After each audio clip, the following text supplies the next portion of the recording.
So finally, after all this time, we are getting our first live action adaptation of Avatar the Last Airbender. I said what I said.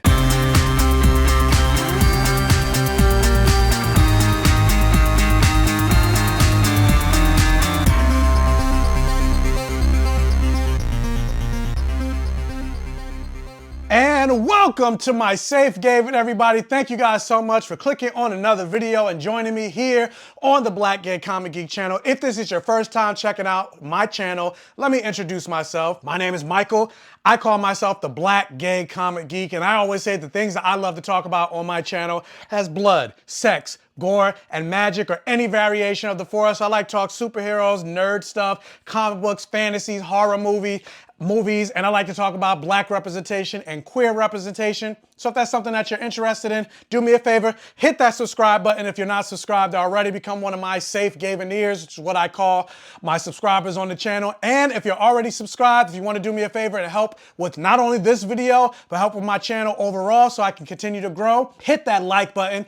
It'll really help with the YouTube algorithm, getting this video out there, getting my channel out there. Watch, like, share, comment, interact on this video and all my videos for the all gay rhythm. Now, guys, we are here to talk about the highly anticipated series coming out of Netflix. I remember back when it was first announced, I think maybe in like 2020. I don't even remember when this show was announced. I feel like it was a long time ago that this show was first announced, but the live action adaptation of Avatar the Last Airbender. And just like I said in my intro, the first live action adaptation of Avatar the Last Airbender. If you say otherwise, if you try to tell me I'm wrong, I'm gonna say you're wrong. This is the first one.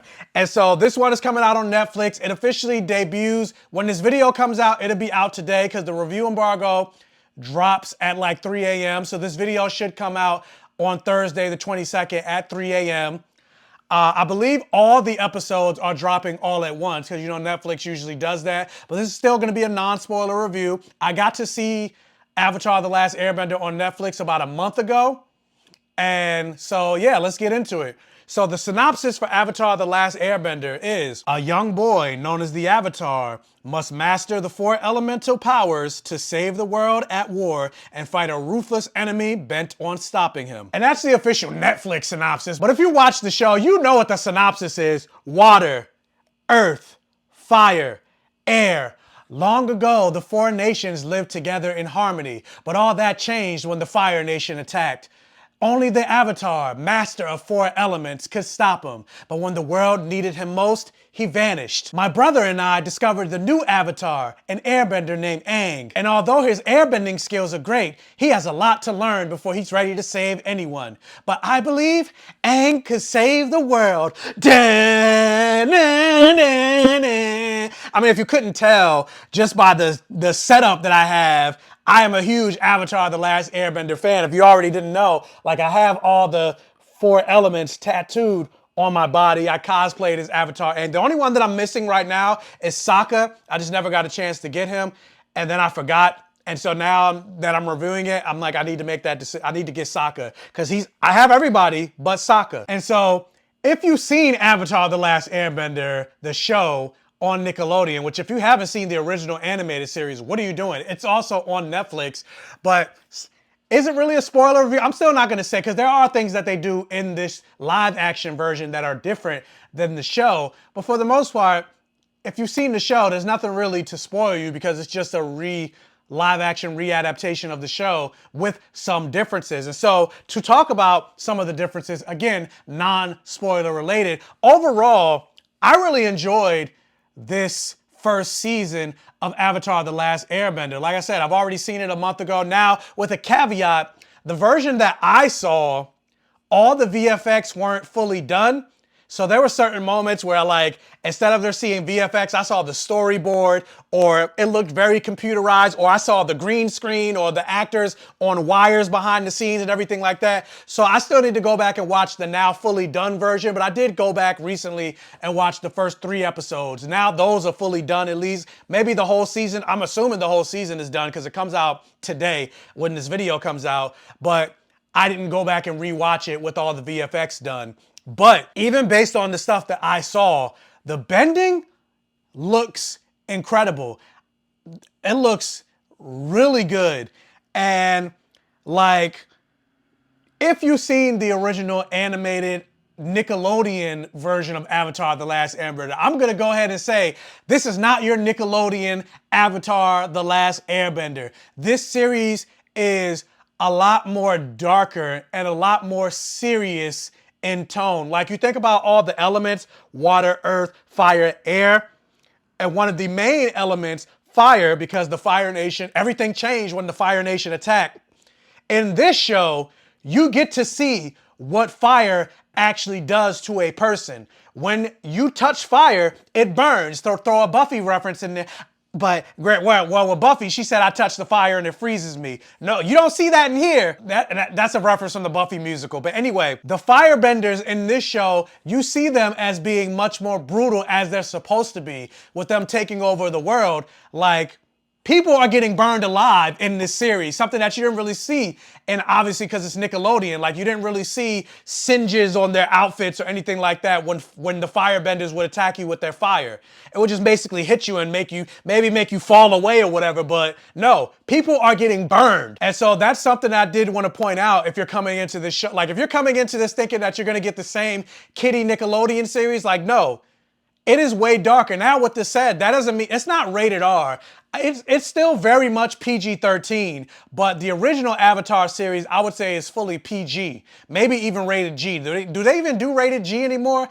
It's PG, but this is definitely PG-13. Like, it's way more serious and darker in its tone. And honestly, I enjoyed that. I love that, especially when you're getting into a more live action adaptation. Like, the Fire Nation is at war with the rest of the world, and war tends to be bloody. War tends to be dangerous. People do die at war, and we do get to see more of that and more of the consequences of that, and more of the consequences of the Avatar not being around in this show. And also, not even just that, but more specifically talking about the first episode, there are things that we get to see in this first episode that we didn't get to see in the original series. Like, we all know that the Fire Nation took out the air nomads, but ended up taking out Monk Gyatso and things like that. We get to see a little bit more of the destruction of the air nomads. We get to see a little bit more of the air nomads before the destruction of the air nomads, and Aang's life during that time as just a simple monk. And so with that said, I do know that there was some backlash or people being upset or worried about this show because, and I blame this completely on Netflix and the showrunners, because I'm like, why are you guys talking about this stuff? Just let the show come out and then talk about it. But like, there was an article that came out basically saying that they took out Sokka's sexism with the Kyoshi warriors. They were talking about how Aang's not exploring the world anymore like he did in season 1. He's just going straight to the Water Nation and then maybe making some pit stops, but it's mostly just him going straight to the Water Nation. And then some other things that they released in the articles that kind of made it seem like this show is not going to be that good. And I'm just like, why would you, again, wait till the show comes out and then talk about it. But to address the whole Sokka sexism, and again, in a non-spoiler way, this happens in episode 2 or 3, I believe, when Sokka does visit Kyoshi Island. And I don't dislike them taking out the Sokka sexism of him being like, oh, I got beat up by a bunch of girls. That's not a problem. Like, but I didn't like the execution of what they did. And I'll get more specific into that when I do spoiler reviews for this show, because as of right now, hopefully nothing changes, but I do plan on going live every single Monday, I believe, around 7 p.m. Eastern Standard Time to talk spoilers for each episode every single week. So I believe Netflix is dropping the whole episode in one fell swoop, so you get to watch it in a binge. But I'm not going to be doing a full spoiler review of all 8 episodes. I'm going to take every single episode each week and then do a spoiler review. So episode 3, I guess I'll get to within 3 weeks from now. So join me on Monday, February 26th. I'll be doing a spoiler review for episode 1. And then the next weekend or the next week on Monday, I'll be doing episode 2, 3, etc., etc., etc. And I'll be joined by some special guests. I'm locking them in on their schedules right now. Or if they can't, I'll just do it by myself, and hopefully you join me in the conversation. But either way, hit that bell notification button so that when I do go live on Monday at 7 p.m. Eastern Standard Time, you're here to join me in the chat. So anyway, to talk back with Avatar. So yeah, so I didn't dislike how or what they did in terms of Sokka's development, in terms of that sexism, but I'm just not a fan of the execution. But I'll get more of that, like I said, when I do the spoiler review. But with that said, like talking about the Kyoshi Warriors and just in general, like the thing that I love about this show is even though they are much more darker in tone, it is so vibrant. It is so colorful. It looks like the page realized in live action, like the costumes of the Southern Water Tribe, the costumes and detailing on the Fire Nation, the detailing and stitching.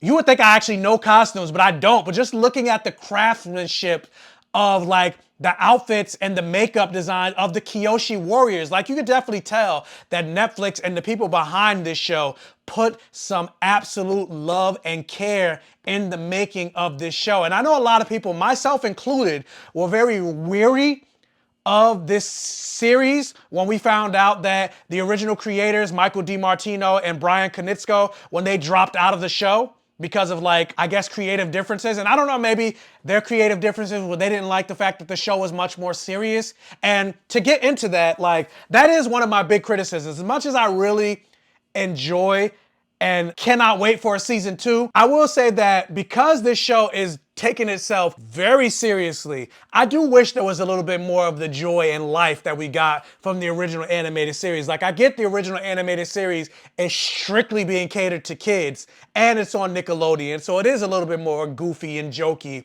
But this show, I feel like they're catering to the audience that grew up with Avatar the Last Airbender, but guess what?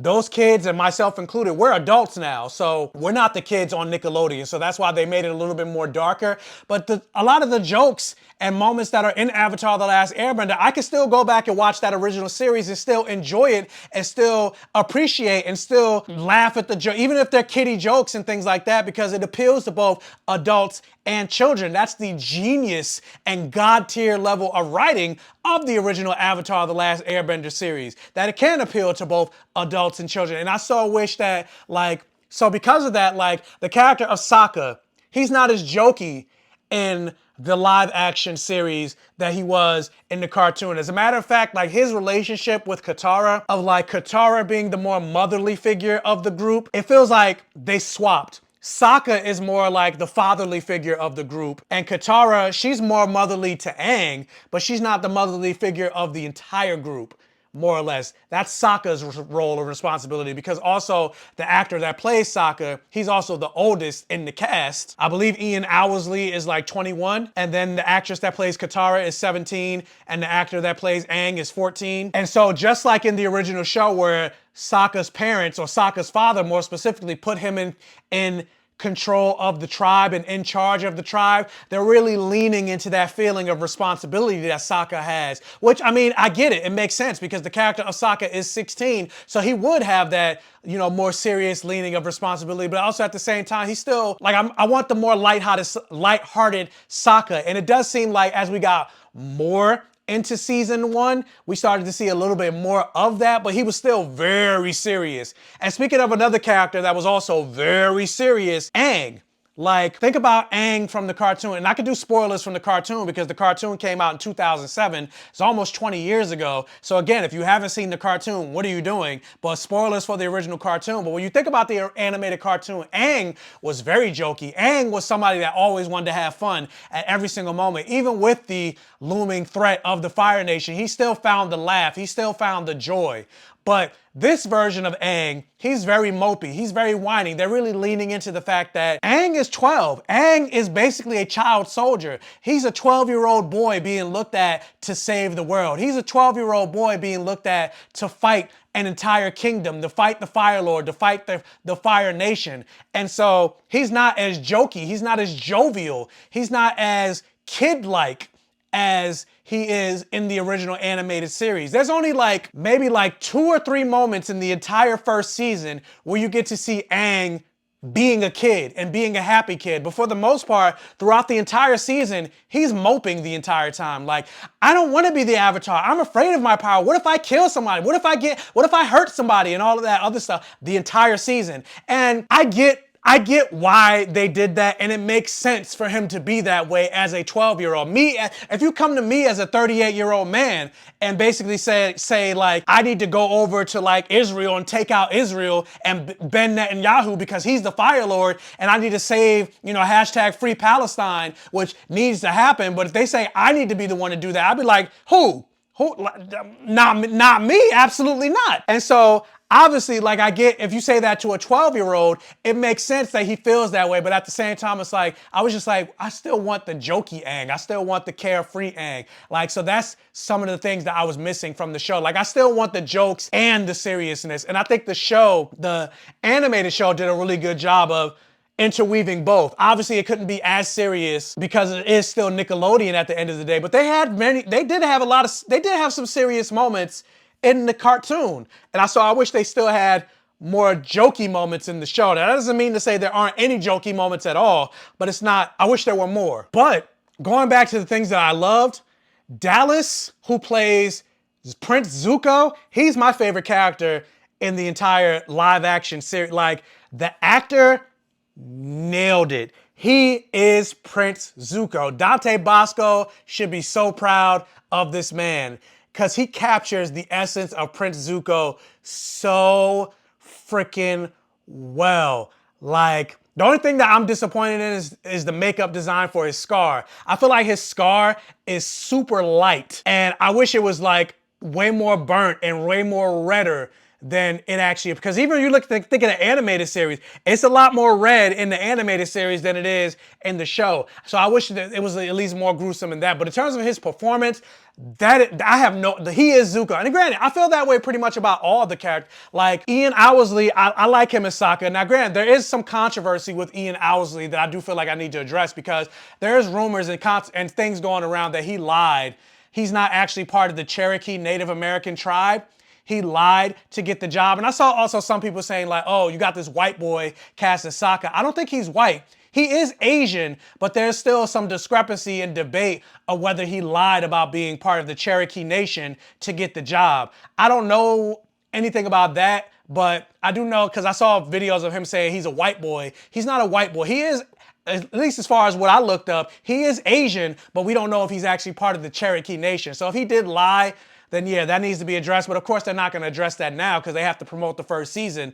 But I don't know. But that's the thing that's going on in terms of his character. But it would suck to say, but because if it turns out that he lied, then that needs to be addressed. But he is Sokka. Like, when you think of like when granted, he is more serious. He's a more serious version of Sokka, but he is still Sokka. She is Katara. Now, granted, I wish they were a little bit more brown skinned, because you think about when you think about Sokka and Katara, even just the Water Nation in general, especially the Southern Water Tribe, they're a lot more browner. They're a browner version of Asian, Inuit, indigenous actors. But yeah, these actors are Asian, and Katara is an indigenous act. But it's almost kind of like the same thing what they did with America Chavez in the MCU, where yeah, Xochitl Gomez is an indigenous Latina woman, but she's not Afro-Latina like America Chavez is. They basically did the same thing here. Yeah, they cast an Asian Cherokee Nation actor in terms of Katara and maybe Sokka, but they're not brown like they are in the animated series. So failure on that part. But in terms of like the casting, I guess I will say like maybe he was, because in terms of the casting, he is Sokka. Like maybe they could have found somebody better, but what they got, like he's Sokka. I see her as Katara. Like in terms of the actors, they're good. They're really good. Even Gordon as Aang, he's really good. Now there are certain moments where he does overemphasize his words. Like he always says, it's important for me to save the world. I'm like, why are you emphasizing it so much? But the little kid, like, he looks like Aang, he portrays Aang. I just wish we still had that childlike innocence, but that's nothing against him. That's more on the writing. Now, a character that I do kind of have a problem with, and it's nothing against his acting, it's more so in the writing, But Paul Sung-hyun, who plays General Iroh, I'm not really a fan of this portrayal of General Iroh. And the reason I'm not a fan of this portrayal of General Iroh, and again, I'll get more into it when I get specifics with spoiler review, but like, when you think about General Iroh, you have to remember that General Iroh is the Dragon of the West. At one point, he was slated to be the Fire Lord. People feared the Dragon of the West. He led a 600-day siege against Ba Sing Se. Even when you think about Commander Zhao feared General Iroh, but I don't get that from this version of General Iroh. Like, yes, when Avatar the Last Airbender started, General Iroh was much more docile, he was much more redemptive, he was much more contemplative, he was much more sweet, the sweet old man that we know, but we still saw certain moments throughout the 3 seasons that this man is not one to be trifled with. This man will rock your stuff if you cross him. And I don't get that from this version. The entire time, all I get is the sweet, docile General Iroh. Not one moment do I get the Dragon of the West. And that's something that I wish we got more of. I want to see more of the Dragon of the West because he does have a past. And speaking of another character that I don't know if I'm fully much a fan of, because it's been revealed that we are going to get to see Azula and Fire Lord Ozai, played by Daniel Day Kim. And I don't know if I'm a fan of the portrayal. Not because of the acting, but I don't know if I'm fully a fan of how they're writing Princess Azula. And I guess I won't get into more specifics because I feel like that'll be too much of a spoiler. But I don't like the dynamic that they're setting up between Azula, Ozai, and Zuko. And that's all I'll say about that. But with that said, overall, I really enjoyed, like I said, I did still enjoy the series. I do have my problems with it, but I watched it like 3 times at this point, and I need to watch it a 4th time because, like I said, when I saw the show, or at least all the 8 episodes, the VFX weren't fully done. But I did recently watch the first 3 episodes with the fully done VFX, so I can at least critique the first 3 episodes with the fully done VFX, but I need to watch the rest of the season with the done VFX so I can get everything in full context. But I really enjoyed the show. Like I said, I do have my problems with certain characters. Like, I also didn't get into King Boomy. I have my issues with King Boomy, but the actor, he looks just like King Boomy. I have my problems with the writing, but I'll get more into that in the spoiler review when I actually do episode 4 is where Boomy shows up. So we'll get more into that. But like I said, overall, I'm very impressed with Avatar the Last Airbender, the live action. They got the, you know, the music of the original score. They got some of that to come back, some callbacks and Easter eggs and references from the show. But being that the show is only 8 episodes, I will say there are certain things that are rushed because we don't have time. We don't have time to do certain things. We don't have time to explore the world. We don't have time to do all this. We got to get to the northern water tribe and have the battle of the sea. So I will say that the first season is the first season of the cartoon. So where this season ends is where season 1 of the cartoon ends. And so yeah, you only got 8 episodes, and considering everything that happened in that first season, there's only certain things and certain stories that they can tell. And so there are certain moments and certain characters and certain arcs that are definitely rushed, and you feel that they're rushed because they only got 8 episodes. I feel like they should have at least done 12 episodes for this first season, but it is what it is. 8 episodes. I do feel like, I will say it was concluded better than Percy Jackson and the Olympians, which I believe also had 8 episodes, if I remember correctly. But this, I would say this felt more completed and not as rushed as Percy Jackson, but I still wish we got to see more moments. And there were certain moments that I wish they got to flesh out and let simmer a little bit more. But either way, like I said, I'm really impressed with the season. I really enjoyed it. I watched it 4 times. But with that said, it's not just about what I think. It's about what you think. So with that said, have you guys watched, and obviously you haven't watched the entire season yet because when this review comes out, the show would you, but at least if you watched the first episode, what did you think of the first episode of Avatar the Last Airbender? Let me know all of your thoughts in the comment section below. Once you binge the entire season, what do you think about the entire season? Are you excited about season 2? And I'm like, hopefully they get season 2 out quick, because like, as long as, when they, like I said, I feel like they announced this show back in 2020 and we're only just getting it. Hopefully it doesn't take another 4 years for season 2 to come out. By the time we get to the season 3, where they take on the Fire Lord, Aang and Katara are going to be in like their 30s. And Zuko and Sokka are gonna be like in their 40s. Like, what's going on? Hopefully season 2 at least takes 2 years, maybe. But with that said, what do you guys think about Avatar the Last Airbender, the live action? Let me know all of your thoughts in the comment section below. Also, if you can, once again, hit that thumbs up button and like this video. It'll really help out with the channel. Also, if this is your first time checking out one of my videos, please check out the other videos on my channel. If you like what you see, please subscribe for more and hit that bell notification button so you're alerted every single time I post a new video, and tell your friends, families, and neighbors about my channel to help me continue to grow. And once again, hit that bell notification button to be alerted when I go live on Monday. Join me live Monday to talk about episode 1 of Avatar the Last Airbender. And as always, I will catch you guys next time.